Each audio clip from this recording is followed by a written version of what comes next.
आचार्य दर्शन स्वामी के बाद किन्नार पर्वत पर भेजा कि तुम जाके उनसे अध्ययन करो और सत्कुल की वजह।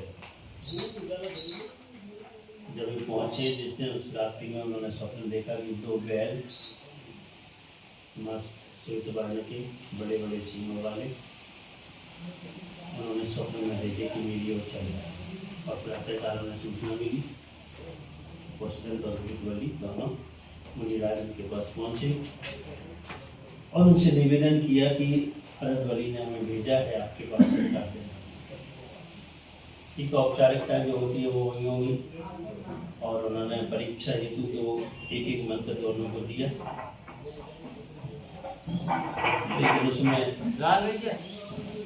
मंत्र में शब्द की न दिक्कत की होगी, जिस कारण से एकाग्रता से जपने पर भी मंत्र की सिद्धि भी हुई और मंत्र का जो देवियाँ थी वो उपस्थित हुई। लेकिन वो विपरीत अवस्था में भी तो समझ गए कि ये मंत्र में कुछ न कुछ, तो उन्होंने संस्कृत से मंत्र को मिला के देखा, उन्हें ज्ञात हुआ कि मंत्र में अक्षर ही नहीं आ देखे। सुधार के उन्होंने किया तो देवियाँ फिर उपस्थित हुई और फिर वो वापस आए तब उनको बताया, यानी कि परीक्षा में वो सफल हो गए। परीक्षा किसकी दी जाती है परीक्षा की? जो योग होता है, अयोग की तो दी नहीं जाती, ये अपना समय दर्शन नहीं करेगा। उन्होंने योग की भी परीक्षा ली, जो वो अध्ययन कराना था उसकी योग्यता उनमें है कि नहीं। इसका कर्म सिद्धांत का यानी कर्णानु का अध्ययन कराया, क्योंकि मूल सूत्र में कर्णानु का स्थान है, उन्होंने कर्णानु का अध्ययन कराया जो अद्वैला पुस्तक के माध्यम से हमारे पास है।